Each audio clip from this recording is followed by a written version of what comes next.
Hello.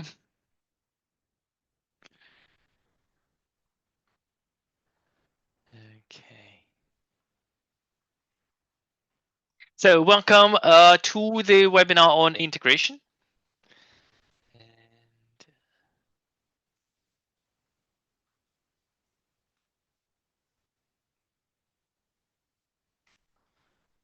Okay. Right. That's great. And yeah, so let's talk about integration. And I remind you of the picture on the right. On the right. So differentiation. There's pretty much 4 rules for differentiation, and they are the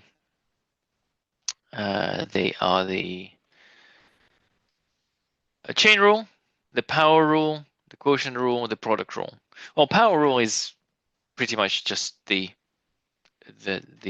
derivative of x to the power n, right? So that's n x to the power n minus 1. So chain rule, quotient rule, and product rule. 3 rules. And you apply one of them until you are done. Now with integration, it's really, really not that simple. If you study integration for, I don't know, 10 years, you'll still be not done, pretty much. Integration is a vast, vast topic. It's just incomparable to differentiation. Okay. But we do bits of integration. We don't do all of it, of course. We study from easy stuff. So what is integration? Well, integration is the opposite of differentiation. So if you have y equals x cubed plus 2x, you can find dy dx is 3x squared plus 2. I really hope there are no problems here. What if I tell you if then if dy dx is equal to, I don't know, 7x to the power 4 minus 3x squared, then y is, so what is y? We kind of do the opposite thing. We know how to differentiate, but now we need to find the function that you differentiated to get the result. So they give you the result and you need to work out the function. And it turns out that's the antiderivative, sometimes known as the primitive function.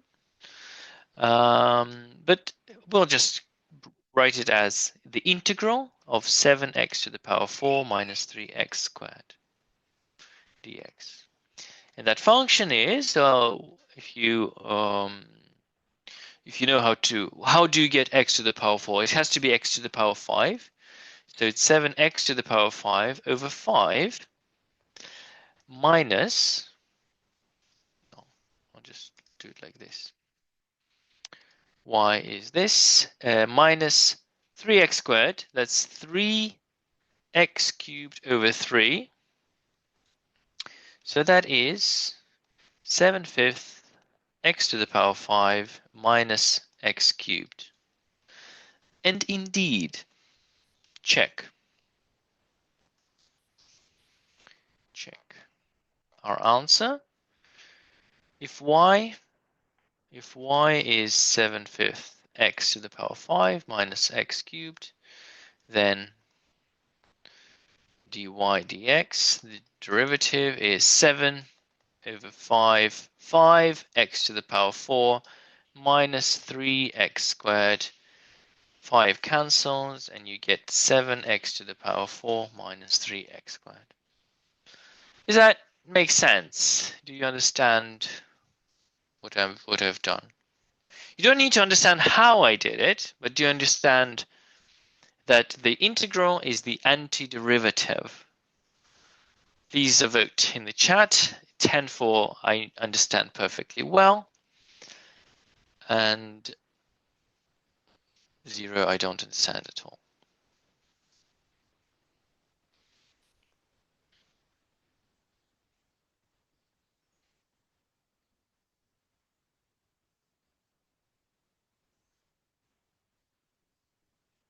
How did 3x cubed over 3? Well, it's multiplication. I mean, it's multiplication of fractions. You do 3 times x cubed over 3, which is 3 over 1 times x cubed over 3. 3 cancels and you get x cubed. No worries. Okay.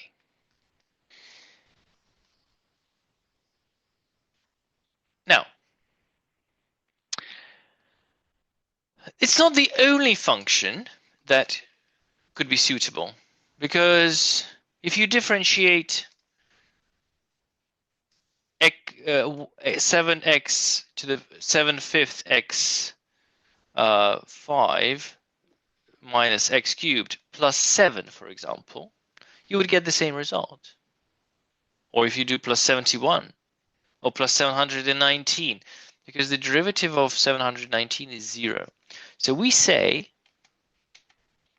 that this is this plus c, where c is an arbitrary constant. And indeed, if we differentiate that, we still get this, where c is a constant.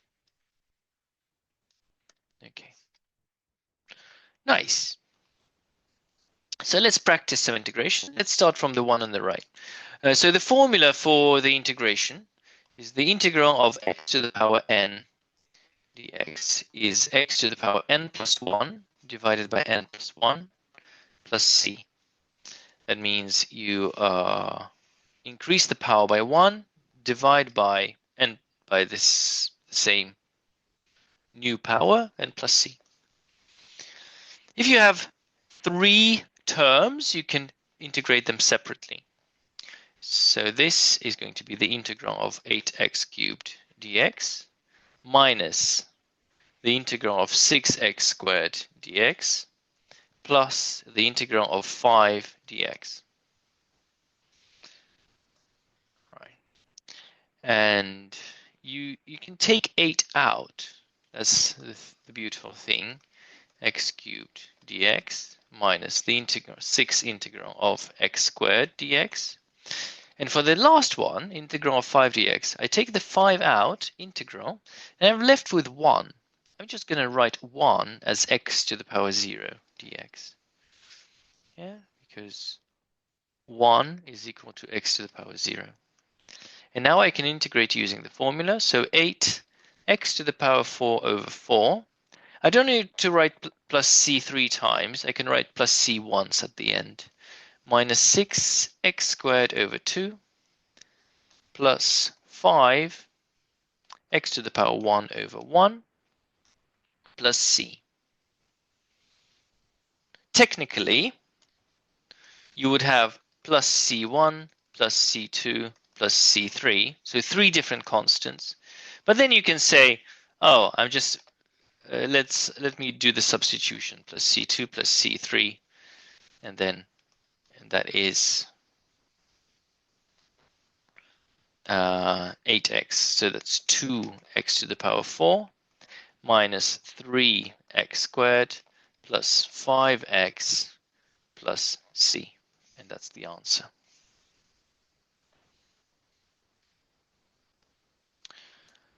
Okay. Now for this one, you first need to open the brackets. So integral x, so 2x squared minus 5x plus 2x minus 5 dx. Technically, you need brackets here, but these brackets are often omitted. You know that the integral ends with dx, so you kind of don't need the brackets. You can combine the like terms, 2x squared minus 3x minus 5 dx, and now you can integrate. So it's going to be 2x cubed over 3 minus 3x squared over 2 minus 5x 1 over 1 plus c. And then you can simplify that. 2 thirds x cubed minus 3 over 2x squared minus 5x plus c. And that's the answer. Any questions here? Any problems?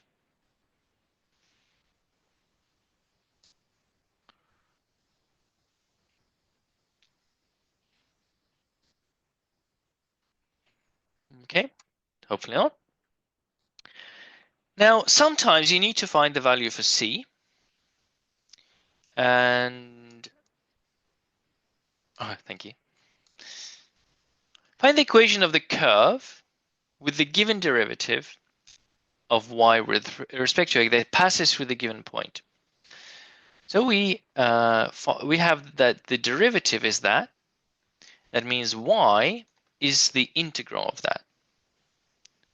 Square root of x minus x dx. We can rewrite this as the integral of 3 times x to the power minus 1/2, because square root of x is x to the power half. 1 over square root x is x to the power minus half minus x dx.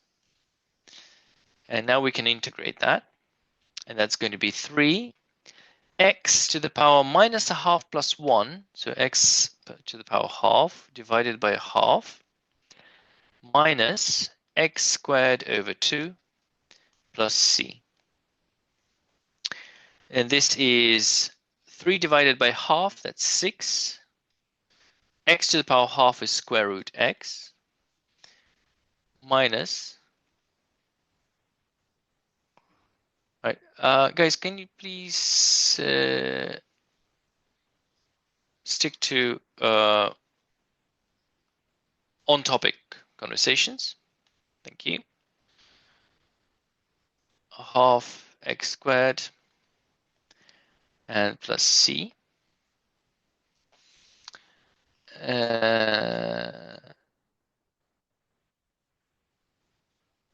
right, so why is that? And then I can, the point is 4, 0.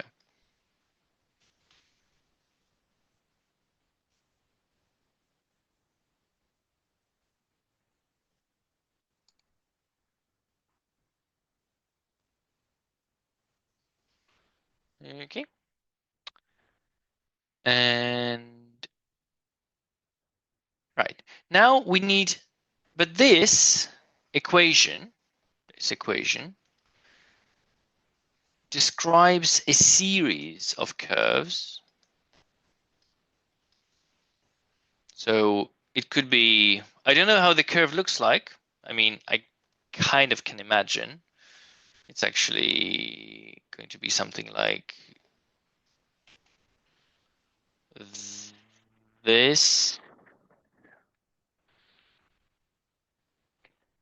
But depending on C, it's going to shift up or down. So for different C, that's going to be a different curve. And we need the curve that goes through point 4, 0. So let's do a sketch. Y equals 6 square root x minus 0.5 x squared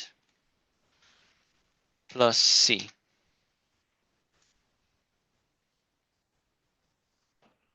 Oh, I was sort of correct. 1/2 x squared plus c. So this is a curve. And then by changing c, that shifts the graph up or down. Okay. Is everyone on board? Does everyone understand what's going on? So for different values of c is going to be a different line, but the only difference is that it's shifted. And then I find this c. I wanted to go through with the 0.40. So I adjust the value of c until that happens. Ooh, that actually happens when c is minus 4. which is quite nice. But let's prove that algebraically. So this is the only curve that goes through 4, 0, because for any other value of c, it would not go through that point. Okay.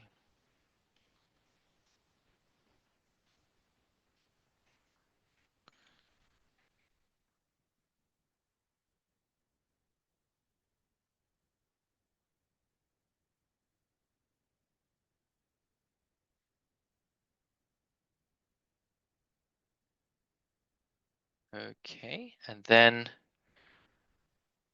you sub 4, 0 to find c. So that is 0 equals 6 times square root 4 minus 1/2 4 squared plus c. 0 equals 12 minus 8 plus c. So c is minus 4. All right, so the answer is y equals 6 square root x minus 1/2 x squared plus minus 4. That's the equation of the curve that we want. It's the particular curve that goes through that point.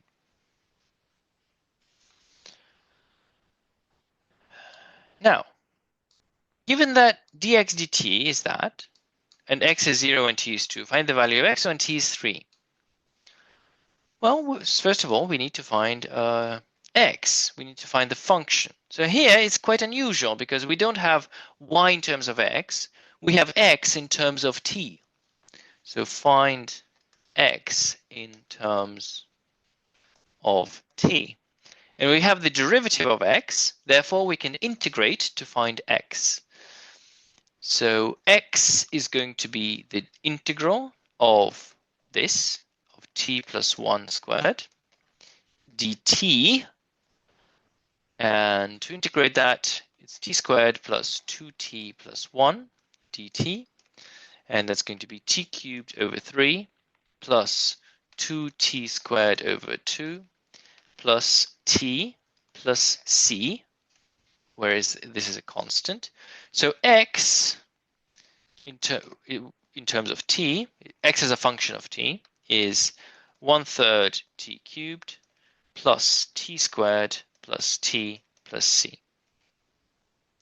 To find c, we substitute these values.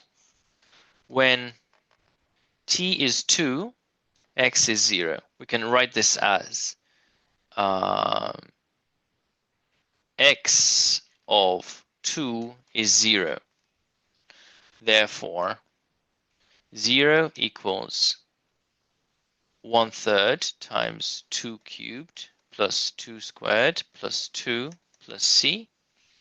So c is 8/3 plus 6 minus 8/3 minus 6, which is 18 minus 26/3. So x of t is 1/3 t cubed plus t squared plus t minus 26/3. And then they say, find the value of x when t is 3. That means when t is 3, you need to find x of 3, which is 1/3 times 27 plus 9 plus 3 minus 26 over 3. So that is 27 over 3. So that's minus 26 over 2. That's 1/3 plus 9 plus 3 plus 12. That's 37/3. Your answer. 37/3. Okay. But the important answer is the important result is this: is the function of x as is x as a function of t, and we got that by integrating this. Lovely. Let's move on to more interesting stuff. Kinematics. Now, the link between maths and physics, that's one of the first things that you do here. You need to realize that velocity is the derivative of the displacement with respect to time. So x is the position shown, or dx dt. And acceleration is the derivative of velocity with respect to time. But that, if velocity is dx dt, that also means that x is the integral of velocity with respect to time. And that also means that the velocity is the integral of acceleration with respect to time. Okay? Right. So, a rock is dropped off a cliff. The height of the rock above the ground is given by f of t. So f of t is the height. F of t is the height of rock.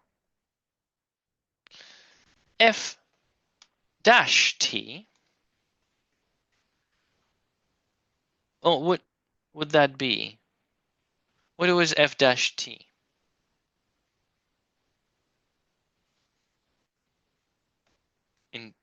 If this is the height of the rock, velocity, yes, well done, velocity of the rock.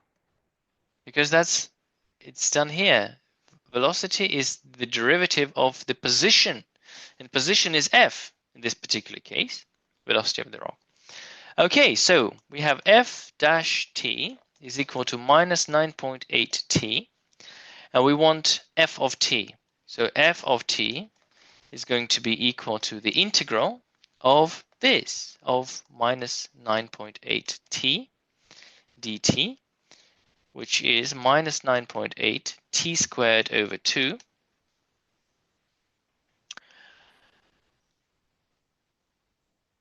and that the initial height is 70, so plus 70, plus c. Let's not skip ahead. We know that f of 0 is minus 9.8 0 squared over 2 plus c, and that is 70. And that means that c is 70. Therefore, f of t is equal to minus 9.8 over 2 t squared plus 70. That's the function. And now find the rock after 3 seconds. So after t equals 3 seconds, f of 3, that's minus 9.8 over 2 times 9 plus 70. 9.70 minus 9.8 times 9 over 2, 25.9. 25.9 meters above the ground. So that's the answer. Okay. Just one thing. Let me just show you. If you have acceleration is constant, let's suppose acceleration is constant. So we can write acceleration is acceleration. A is A. But acceleration is the derivative of the velocity. dt is A. And now we can integrate that. That means that the velocity is the integral of A dt. But this is a constant. And this is just 1, the integral of 1. The integral of 1 dx is x. That means the integral of 1 dt is t plus c, of course. Therefore, the velocity is at plus c. But what is c? Well, c is the velocity when t is 0. So that's the initial velocity. If t is 0, v is equal to c. Therefore, c is the initial velocity. So v is equal to at plus initial velocity. V is initial velocity plus acceleration times time. Does this formula look familiar to you? Right. Let's go further. V is the derivative of the displacement. Yes? So V is the dx dt, or you can say it is ds dt. So ds dt is equal to u plus at. But if the derivative of that is that s is the integral of u plus at dt, and let's integrate that. U is a constant, so s is ut, and this is a is constant, so plus a multiplied by t squared over 2 plus c. But then again, when t is 0, s is 0, therefore c has to be 0. So s is ut plus a half at squared. Does this formula look familiar to you? Yeah. So you can also get these formulas through integration of just simple integration. Okay, nice. You can get the other two equations just by rearranging these two. So if you make u the subject, for example, you would, no, not u the subject. If you make t the subject here and substitute it into that, you will get another Suvat equation. And if you make a the subject here and substitute it here, you'll get the fourth Suvat equation. Right, but now let's get to the meatier stuff. Riemann sums. Suppose you are given a problem. You have a graph of a curve. And the graph is y. It doesn't matter what the graph is, but the y is x plus 3, square root of x plus 3. And you need to find the area under the graph.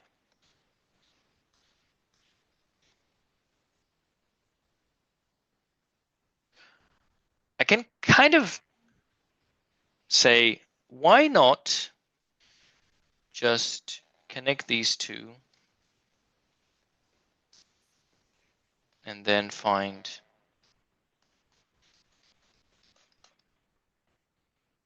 the area of the trapezium. That's going to be quite close. It will be close enough. So area is approximately area of the trapezium.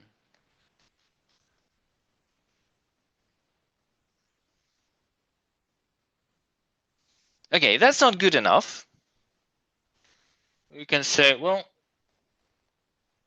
actually, you know what? I'm going to go with even rougher estimate. I'm going to say, well, what if I just approximate it with a rectangle? I find some kind of medium. I say this area is approximately the area of a rectangle. The beautiful thing about a rectangle, because we know how to find the area of the rectangle. We don't know how to find the area under a curve, but we know how to find the area of a rectangle, which is just width times height. So width times height. In this particular case, the width is just b minus a. And the height, well, that's kind of the value of y, which we choose roughly here. This is just the y value.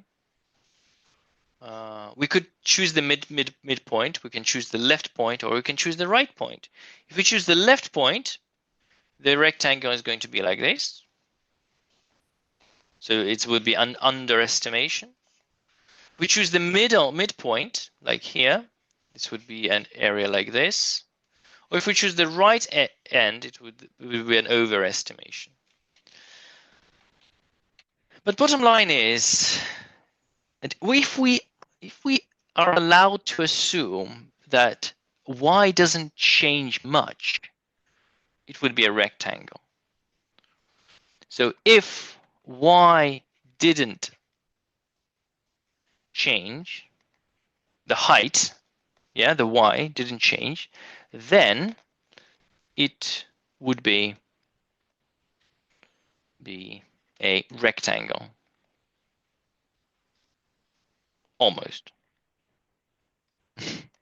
Almost a rectangle, okay?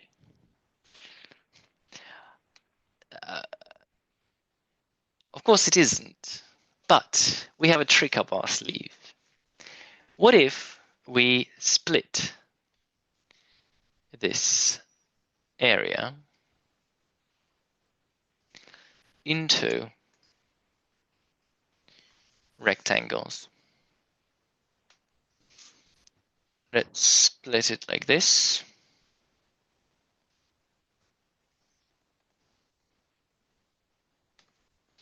And for each, we want to approximate the height. We're taking the, let's say, the mid value.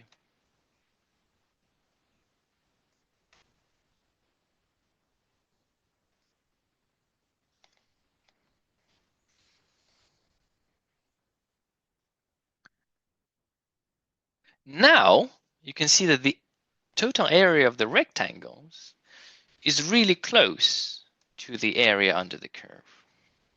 We will say that this is delta x, delta x, delta x, delta x, delta x. And the height, well, it's y. It's y at every single point. So this is y1, this is y2, this is y3, this is y4, this is y5. And for the first column, the area of the first column is y1 times delta x. The area of the second column is y2 delta x. So area is approximately that, plus y3 delta x plus y4 delta x plus y5 delta x. Now, mathematicians like to shorten things, so we have a special symbol for a long sum. It's called the sum, or sigma. Sigma yi delta x, where I changes from 1 to n, where n is the number of strips. N is the number of rectangles. Rectangles. Well, they are rectangles, as a matter of fact, because we approximate the curve by rectangles. All right, so it's the sum of from 1 to n of, okay, how well do you understand everything so far? On a scale of 0 to 10, please, just to get a feeling of the room.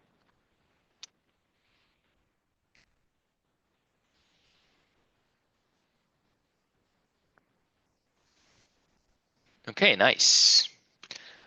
So let's have a look. So here's our curve. And we're taking an interval from, let's say, from 1 to 7. Okay, so this is our curve from 1 to 7, and we want to find that area. So here, I'm using just 2 rectangles. Let me increase to three rectangles. Or 4 rectangles. 5 rectangles. 6 rectangles. 7. 20 rectangles. 70 rectangles. 100 rectangles. With 100 rectangles, the difference is going to be really, really, really small. Especially if you don't take the left edge, because now we're taking the left edge. Let's reduce the number of, we're using the left edge, but we don't have to, we can take the middle. That would give us even a better approximation. Or 1. Like this. This is an overestimation. This is definitely an underestimation. This would be a slight overestimation, but ever so slightly. So this gives us the most accurate value. And if we increase n, just, yeah, like this. What would happen if, there's a question, what would happen if n was negative? I have no idea. Let's check. Nothing.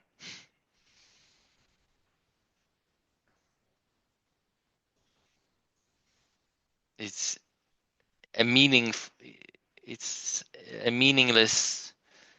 thing to do. Like n is negative, it doesn't make any sense. But according to this model, nothing would happen.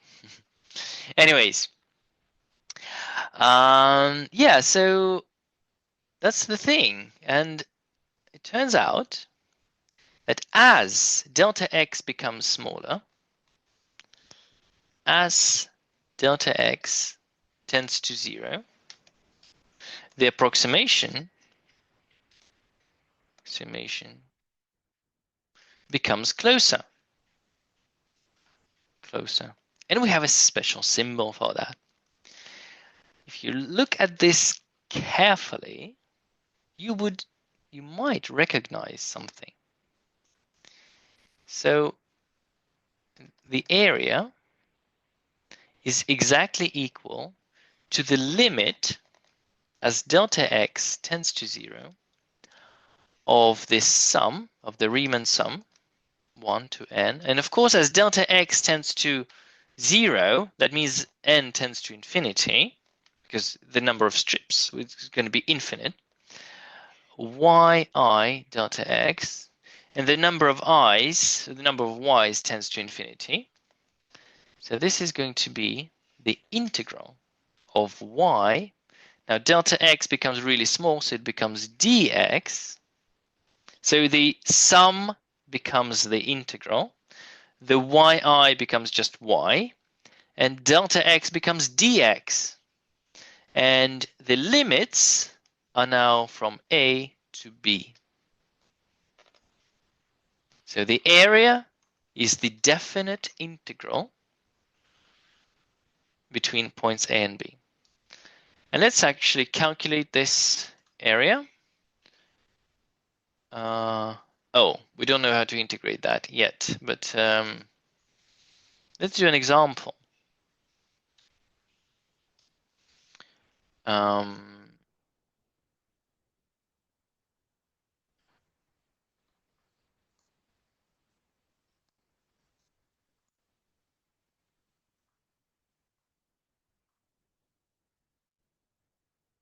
Find the area under y equals sine x between, so example, between 0 and pi over 2. So what is that? You have the graph, and this is 0. And the sine curve, y equals sine x, so it's going to go like this.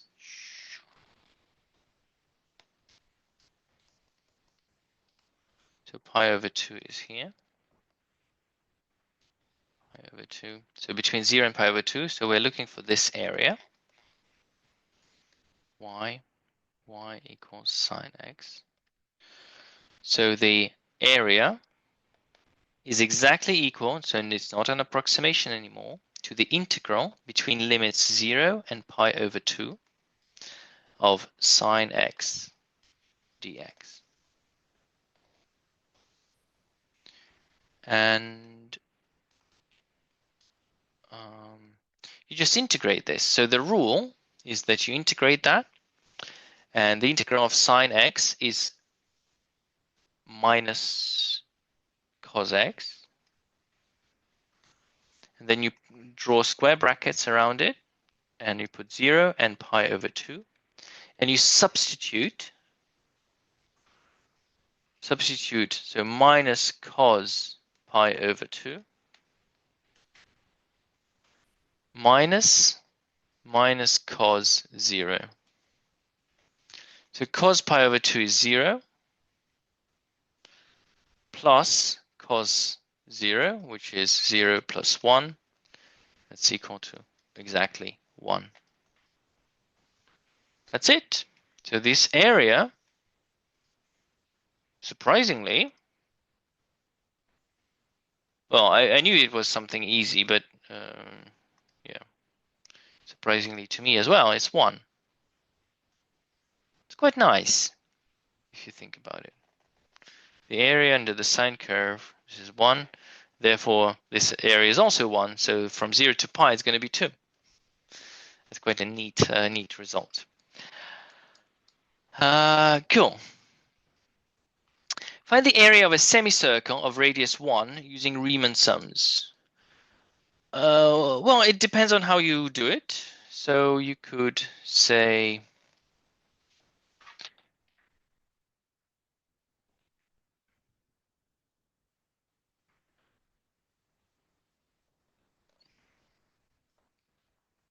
you could do it like this, for example.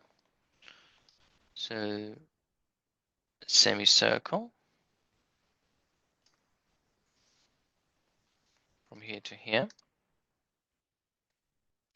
And I'm going to slice the semicircle into vertical strips. And I'm going to add all of these strips together. So basically, I'm going to approximate these strips with rectangles. So this is x, this is y. I know the equation of a circle is x squared plus y squared equals 1. That means y is equal to square root of 1 minus x squared. So this curve has equation y equals square root 1 minus x squared. And that is the height of this rectangle. So let's look at this rectangle. Consider the shaded rectangle.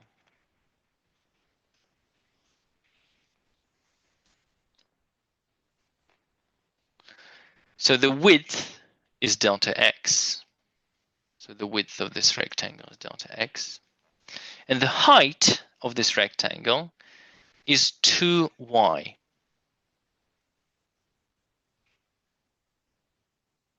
Is 2y. And the area is approximately the sum of all of these rectangles, the sum of yi, so rectangle number I. So there's n rectangles, and rectangle, so I from 0 to n of 2yi multiplied by delta x. But y is this. We know y in terms of x. The height of the rectangle, we can calculate it in terms of x. So therefore, it's going to be the sum to n of 2 square root 1 minus x squared xi squared, delta x, and area is equal to, now not approximate now, is the as is the limit of delta x tends to 0. So we make the thickness of the strip infinitely small, tends to 0, of the sum of I to 1 to n of 2 x 1 minus x squared delta x, and that becomes the integral from 0 to 1, because those are the x limits on the x axis. So this is 0 and this is 1, of 2 square root 1 minus x squared dx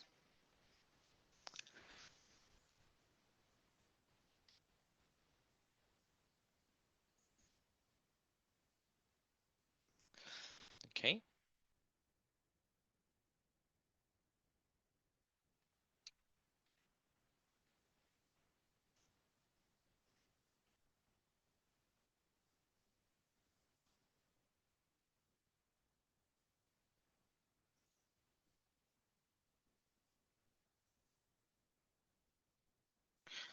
And some integrals you don't know how to integrate, right? So you can use ready-made results, ready-made results. So from the table of integrals, that thing exists from table of integrals. We know that the integral of 1 minus x squared dx is 1/2 x square root 1 minus x squared plus arc sine x plus c. Therefore, I'm going to substitute that in. Now there's a 2 here, which makes it actually easier. It becomes 2 times 1/2 times x square root 1 minus x squared plus arc sine x. I do not need the c because I have limits 0 and 1. So and then I substitute my limits 0 and 1. So 2 cancels. I substitute 1 and that becomes 1 square root 0 plus arc sine 1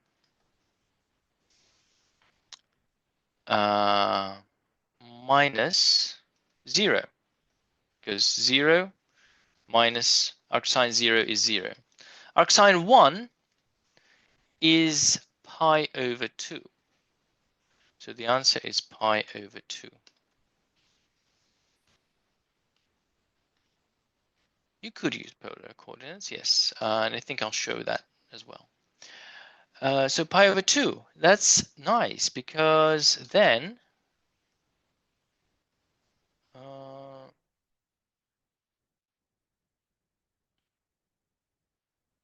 the area is pi over 2, but what is the area of a circle?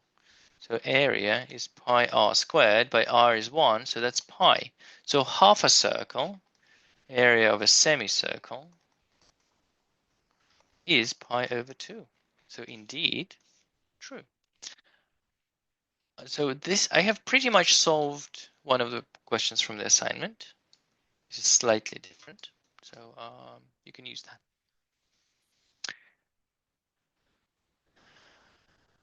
Now you can use integration to find the area of a circle in the first place. This is done slightly differently. So let's say you have a circle and you have a slice of the circle.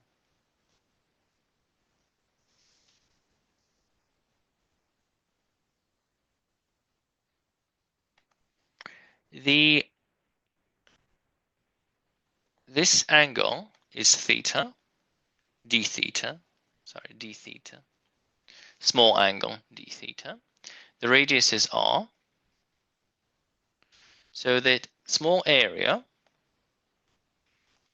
we call it dA, delta area, small area, slice, small segment,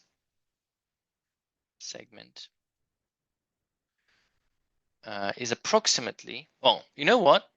Let's do slightly more sophisticated. This angle is delta theta, and this small sector is delta A. Small, sorry, not segment, sector. Sector is delta A. And delta A is approximately, because it's approximately a triangle, is 1/2 r squared sine delta theta.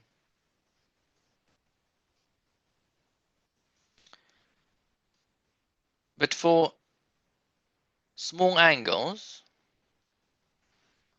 delta theta is small.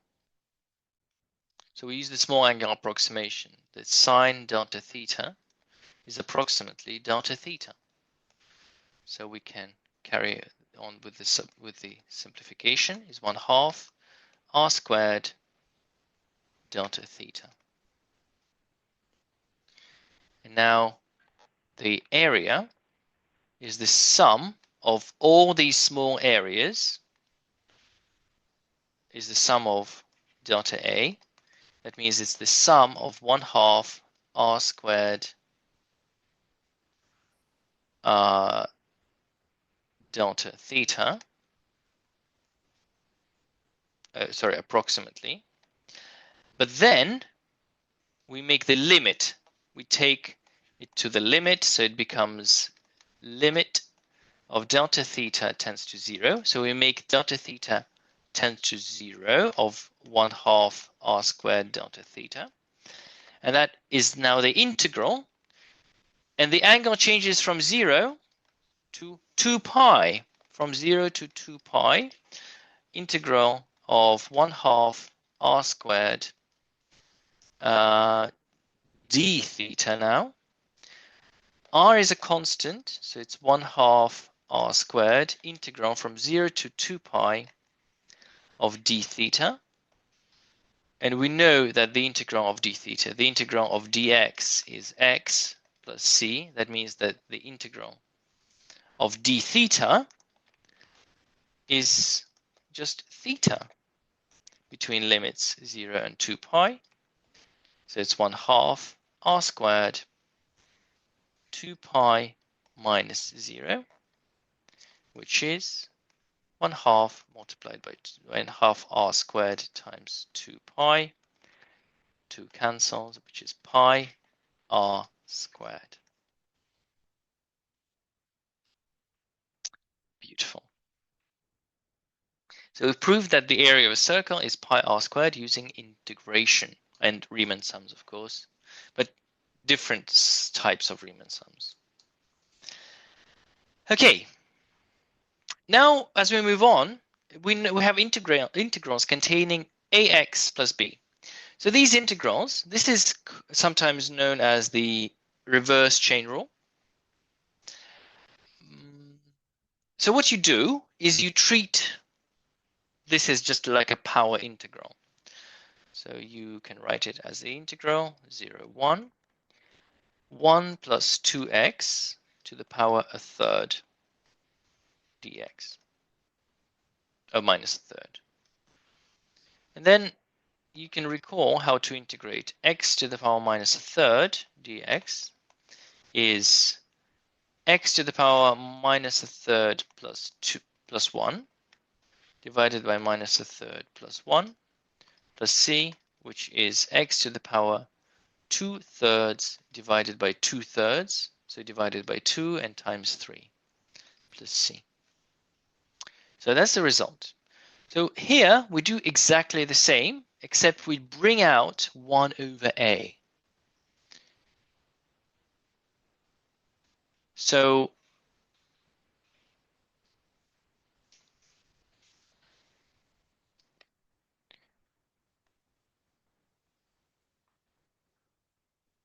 Okay, so yeah, stick with red. 0, 1. This is going to be 3 over 2.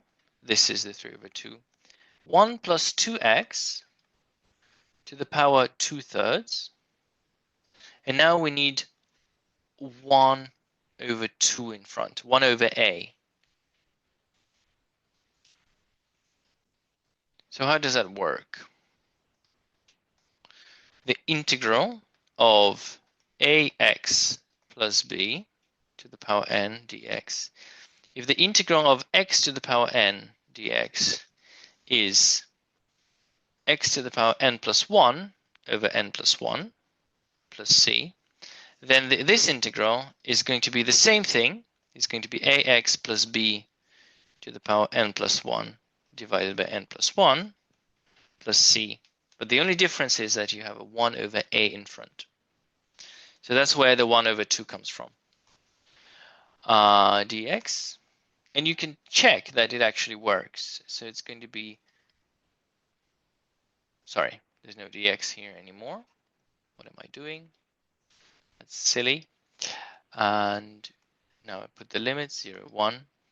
So there's going to be 3/4, 1 plus 2 times 1, 2/3, minus 3/4, 1 plus 0 to the power 2/3. So if I simplify that,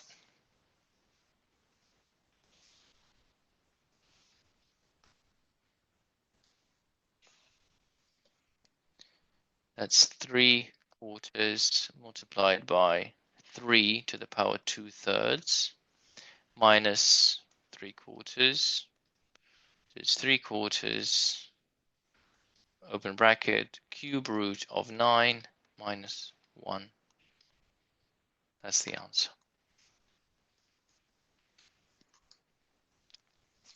Now if I do this one, now this one is much trickier. Okay, so you can't integrate it, not yet at least. So you need to do something to the function.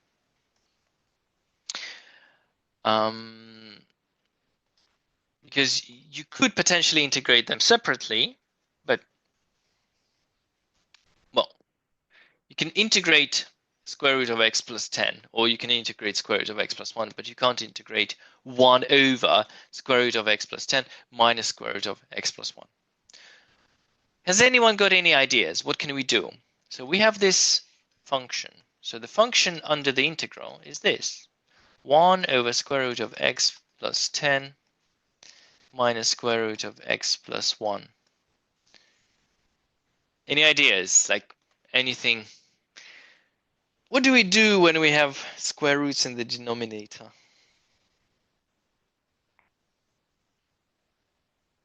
Yeah, we rationalize the denominator. So what we need to do is we multiply top and bottom by square root of x plus 10 plus square root of x plus 1. Square root of x plus 10 plus square root of x plus 1. And if you multiply them out, so on the top it's just square root of x plus 10 plus square root of x plus 1. That's easy.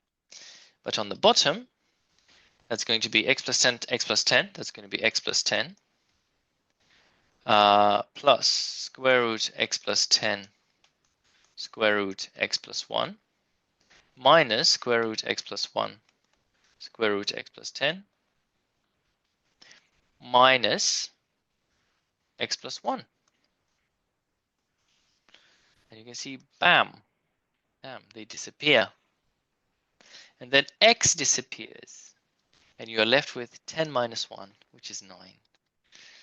So that is square root of x plus 10 plus square root of x plus 1 over 9. And this you can integrate. So you can you can sub that in. So square root the integral of -1 to 15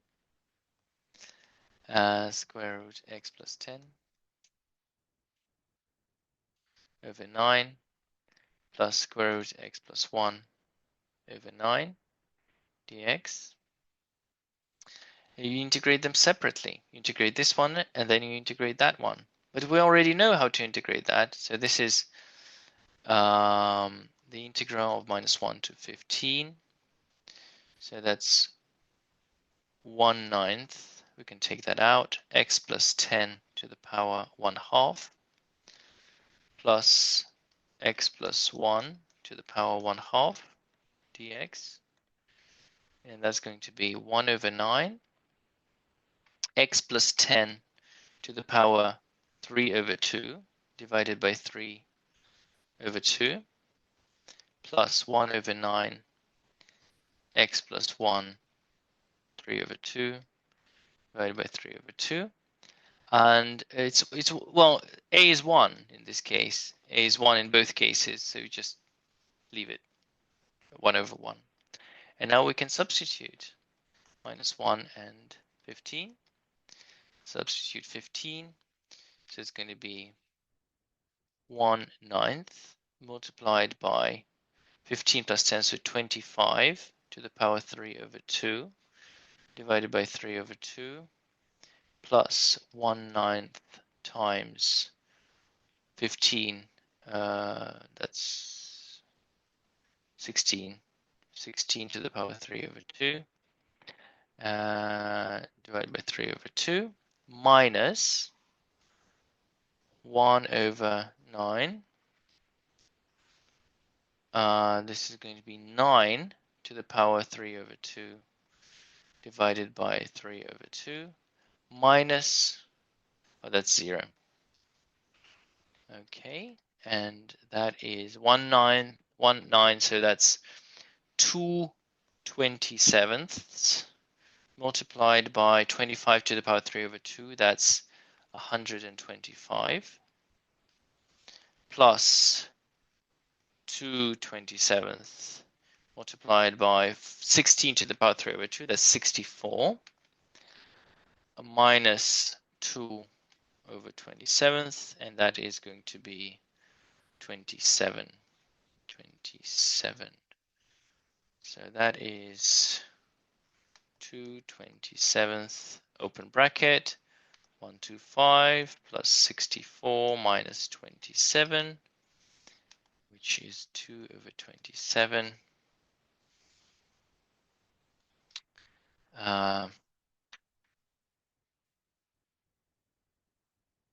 98 plus 64, 162.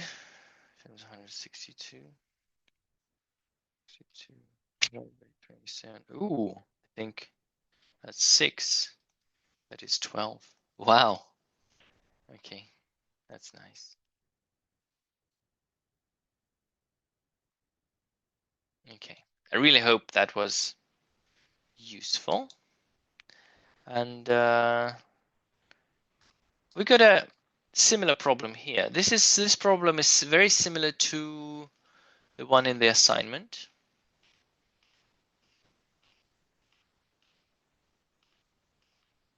I'll do this one first. So what you need to do here, well, you can't integrate it because it doesn't look like ax plus b to the power n.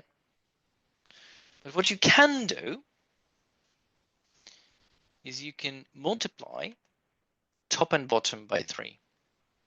3 and 3 times top and bottom by 3.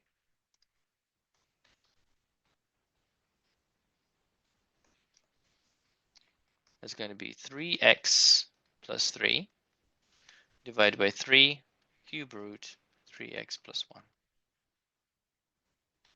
I'll skip the limits, just not to waste time writing them down. And now I'm going to do something that would seem bizarre. I'm going to write it as 3x plus 1 plus 2 over 3 cube root of 3x plus 1. I'm allowed to do this, right?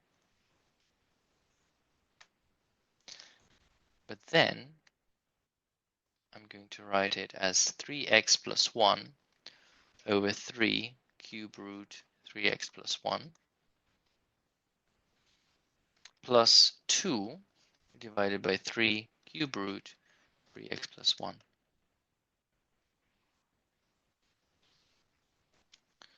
You know what? I'm just going to remove the integration sign. You don't need it for now. So question mark. So I've taken the function under the integral and I've done something to it. I saw the opportunity because I saw that if I multiply it by 3, I get 3x plus 3, which is really similar to 3x plus 1. Now, if I split the 3 into 1 and 2, I actually get 3x plus 1, which what I need.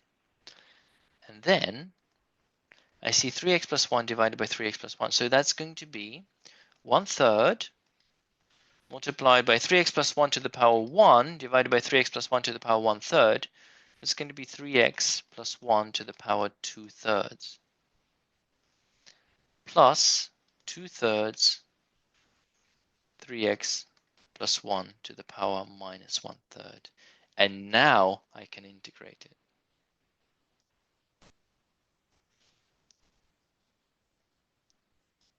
Okay, were you able to appreciate that?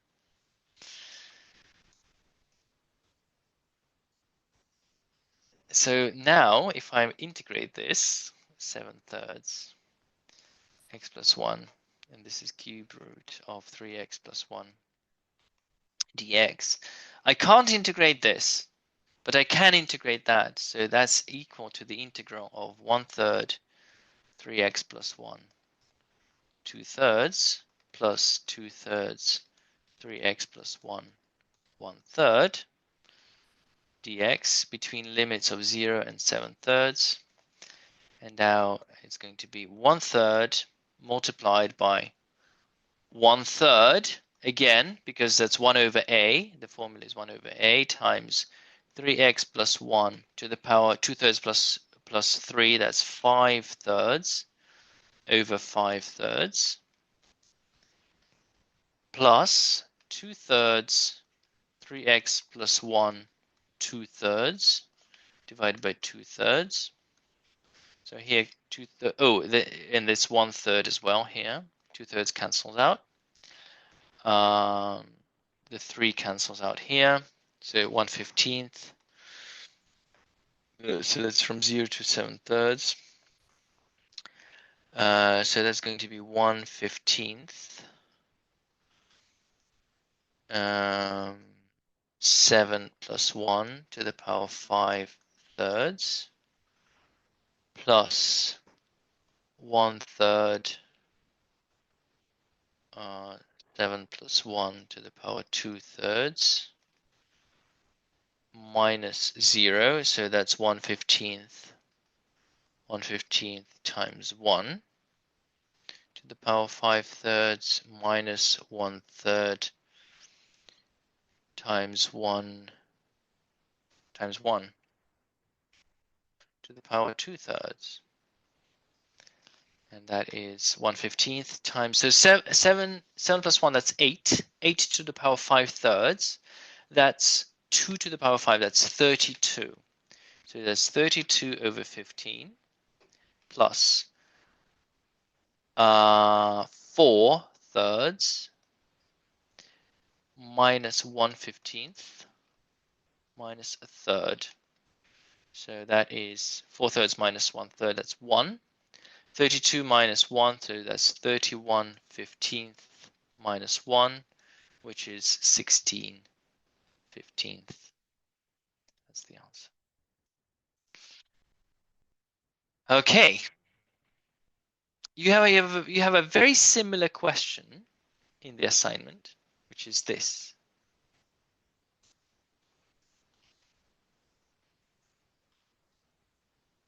I hope you can see now how you can do it.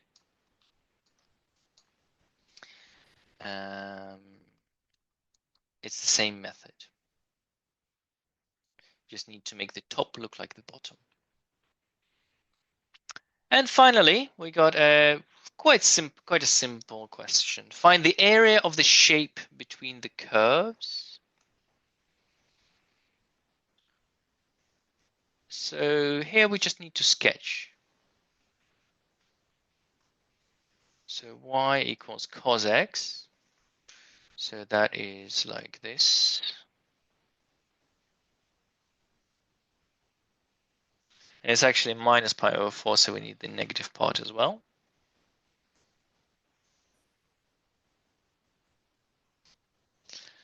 So that's the y equals cos x. Y equals 0, that's the second line. So that's another line. So x equals minus pi over 4. So that is here, minus pi over 4. So that's this line. And x equals pi over 4. That's this line.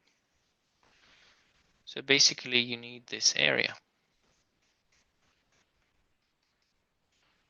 And this area is simply the integral from minus pi over 4 to pi over 4 of cos x dx. We know that the integral of cos is sine. So it's sine x between limits minus pi over 4 and pi over 4. So we substitute the top number in, so it's going to be sine pi over 4 minus sine minus pi over 4. And we know that sine pi over 4 is square root of 2 over 2. So that's square root of 2 over 2 minus square root of 2 over 2, which makes it square root of 2. And that is the answer.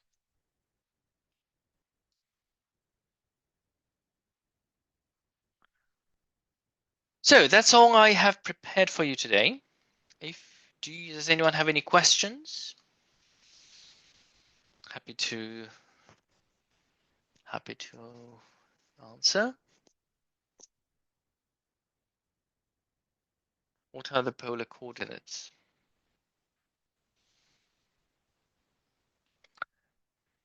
Polar coordinates is a system of coordinates where you normally, to indicate a point on the plane, a point has two coordinates, which is the x and y. X and y is the coordinates. So it tells you how far you need to go along the x-axis and how far you need to walk along the y-axis to get to the point. Polar coordinates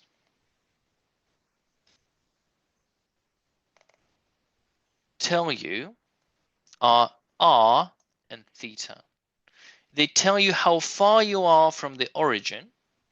So r is the distance from origin.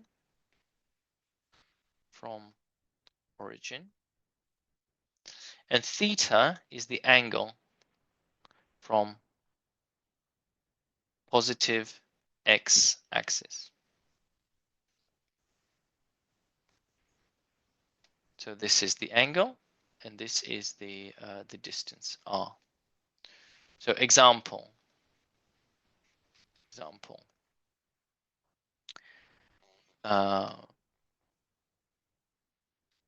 Point 0, 1 in Cartesian coordinates, in normal coordinates, can be written as 1, pi over 2 in polar coordinates. This is Cartesian. This is the normal coordinates, and this is polar coordinates. This point, which is 1, 0 in Cartesian coordinates, can be written as 1, 0. Oh, they match in polar. Okay, does that make sense? So what would the point -1, 0, so Cartesian, you can do radians or degrees, that doesn't matter in polar. So for example, in Cartesian coordinates, -1, 0 can be written as 1. The radius, the distance is 1, and the angle is 180 degrees. It's 180 degrees. Okay. A point 1, 1 in Cartesian coordinates, for example, this point 1, 1. Well, it has a distance of square root of 2 and the angle of 45 degrees. Right? Does that make sense, Tanish? All right. It's a really powerful one, and especially if you draw curves. So, for example, Desmos allows you to use polar or Cartesian coordinates. So, for example, if you do it in polar coordinates, you can write equation of a curve of r equals 2. R equals 2, that means the distance is 2. The distance from 0 is 2. So that's a circle. So the equation of a circle in polar coordinates looks really easy. Or you can say r equals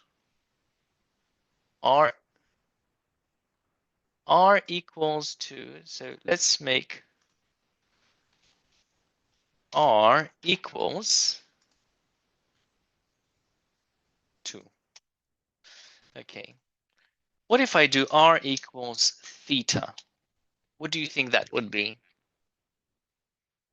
It's kind of a circle. Yes, it's a circle, but the radius is increasing. As theta is increasing, as the angle is increasing, the radius is increasing. It's going to be a spiral. R equals theta. Or you can do beautiful stuff like R equals 2 minus 2 cos theta. This cardioid in the shape of a heart. We can play with the coefficients.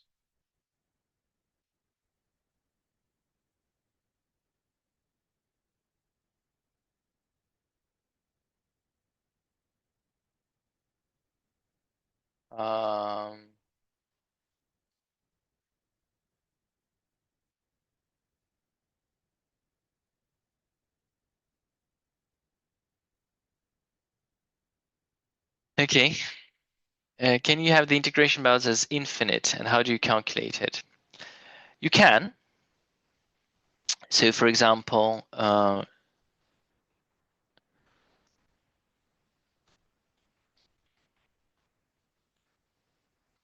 yes. So, for example, you can have the integral of 1 over x squared dx from 1 to infinity, to plus infinity. In this case, you just integrate it as normal, and it's the integral of x to the power minus 2 dx from 1 to plus infinity, and that's going to be x to the power minus 1 divided by minus 1, and the limits from 1 to plus infinity. Now, of course, you can't do this plus 1 infinity, so you can say it's the limit of the integral. So from, well, I'm just going to simplify that as minus 1 over x, right? From 1 to a, but a tends to plus infinity. Does that make sense?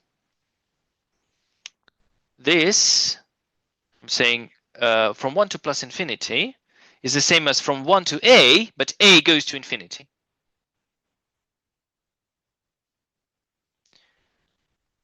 And then you just substitute that in. So it's the limit of a tends to plus infinity of minus 1 over a minus or plus 1.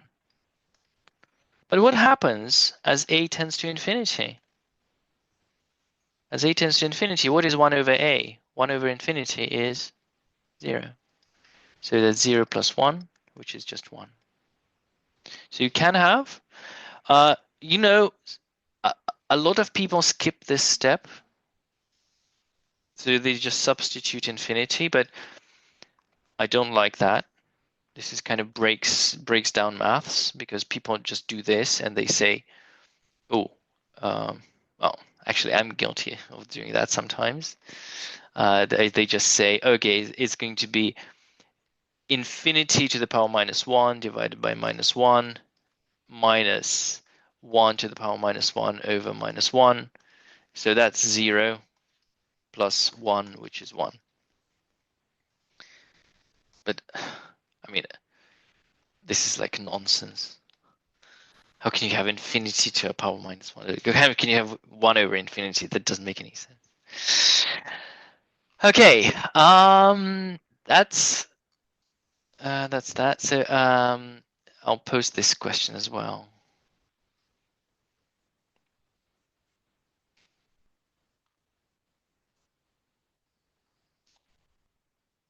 What are polar coordinates? And you can have polar coordinates in radians, both. Both are okay. Lovely.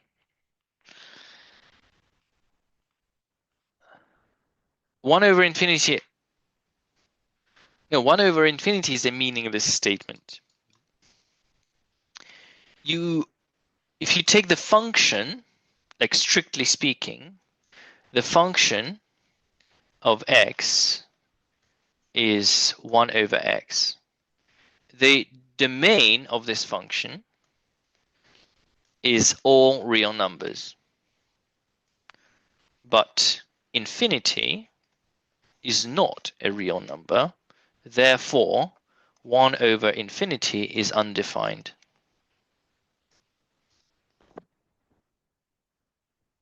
Strictly speaking. Okay? So you can't even say that 1 over infinity approaches to 0. No, that's not possible. You can say that the limit of x when x tends to plus infinity of 1 over x is 0. That you can say. But because here x is a real number, it tends to infinity, but it's not infinity, and that's an important difference. On problem 16 in maths, so I'll just post that question.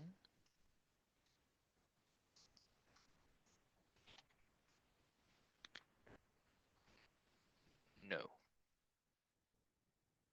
Simply speaking, no.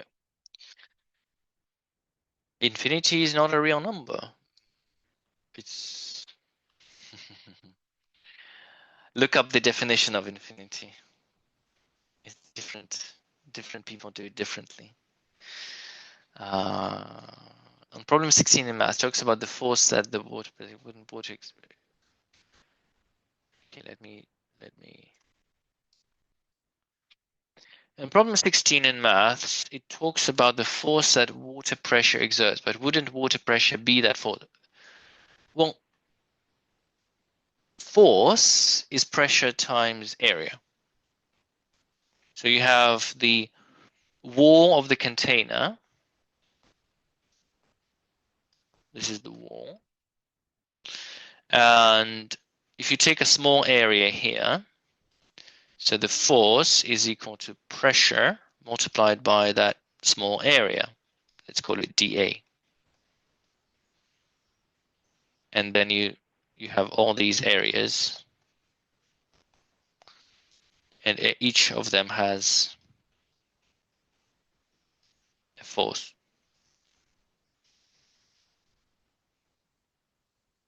Yeah, well, but the pressure changes. The pressure is equal to rho GH. So the deeper you are, the more the pressure.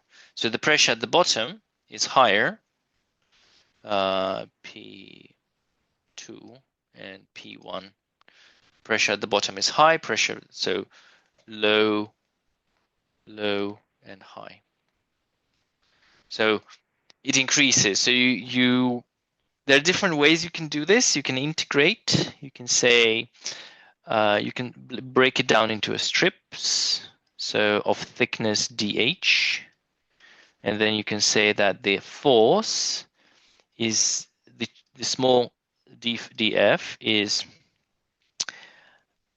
the pressure, which is rho gh, multiplied by dH, and times the width, the length of the container, times the length, now dH, and then means that the force is the integral of rho gh L dH from 0 to h. Thing like that. I won't go into more details than that. Okay, all right. Well, see you all in 2 weeks' time. Oh no. Wait a second. Do I understand correctly that I don't see you?